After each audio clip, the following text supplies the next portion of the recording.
Hi everyone, so let's now take a look at different financial institutions. Yeah, that's right, we're going to start learning A and B. Let's get going. Okay, so first one is the big daddy really. It's the bank's bank, the Bank of England, the lender of last resort. Okay, so when banks are in desperate dire straits, as Northern Rock was back in 2007, they go to the Bank of England to ask for a loan. So the Bank of England is the only bank in the UK that has the capability, of course, to actually print money, to actually create money. Okay, so it is the UK central bank, and it regulates and supervises banks and building societies across the country. It's responsible for maintaining monetary and financial stability. So one of the roles that it performs is to make sure that banks have adequate capital in reserves. What does that mean? Well, it means that, say for instance, every £100 that it's actually lent out, the Bank of England could actually say, we want you to hold £50 in reserves for every £100 that you actually lend to the real economy. Okay, so that can help to actually maintain a degree of financial stability and ensure that banks don't take too much risk, okay, because that can be a problem. It also sets interest rates.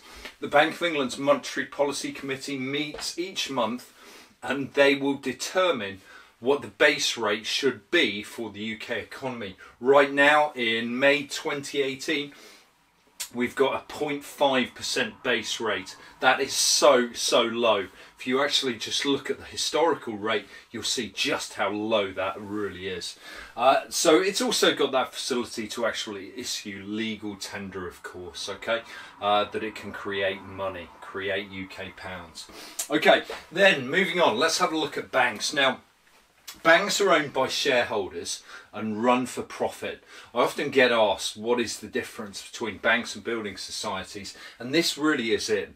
The banks are owned by shareholders and run for profit. As such, they tend to be big public limited companies. So take for instance the likes of HSBC, Lloyds and so on, okay. They offer a range of financial services, of course, so that includes current accounts as well as credit card capabilities, savings accounts, mortgages, other loan products and so on. Okay, so do take a look at your local bank and the sort of products they offer there. Okay, they also offer a secure place to actually store money, so that is obviously quite useful for individuals. It means you don't need to hoard cash under the floorboards or anything like that.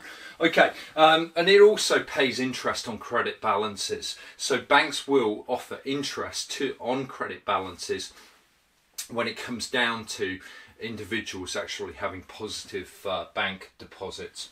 Okay, deposits are also secure and guaranteed by the government up to £85,000. So if you've got more than £85,000, you want to spread that between different banking institutions to ensure that your money is covered in the event that a bank collapses and can't necessarily repay all of the money.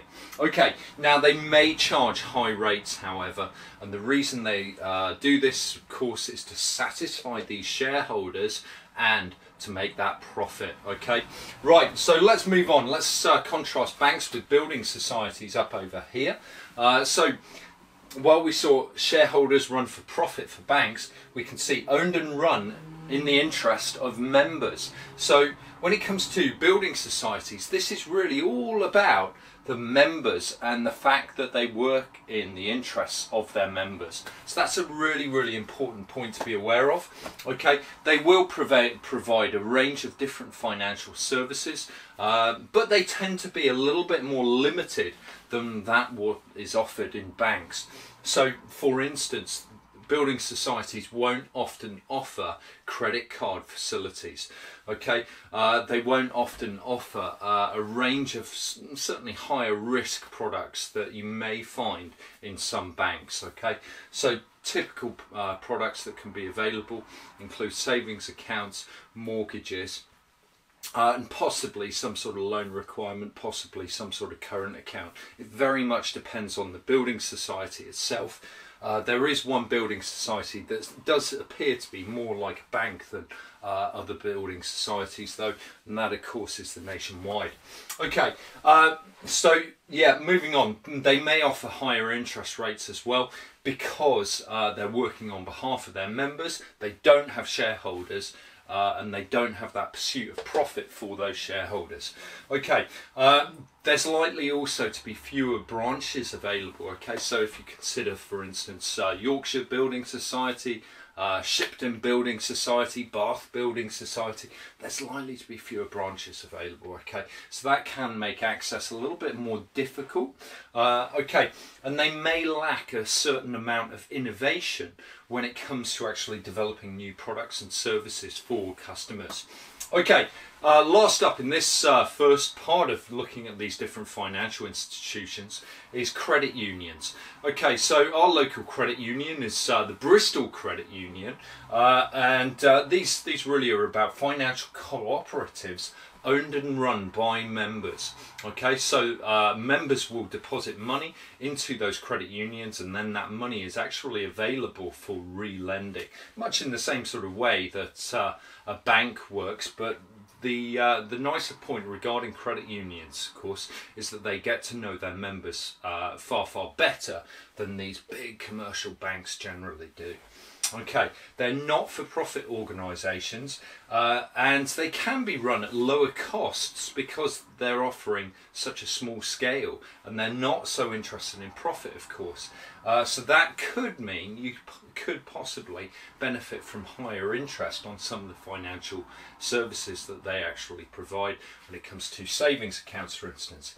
There may also be additional benefits that may impact upon the wider community, so they may work and engage within charities in the area and actually donate a certain amount of money to those charities and involve themselves in all sorts of voluntary activities. Okay, so yeah, final point.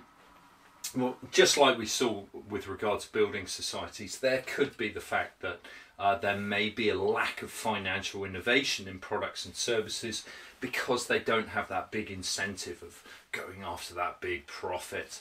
Okay, there we go, guys. I hope that was useful. Don't forget to hit that like button and make sure you've subscribed.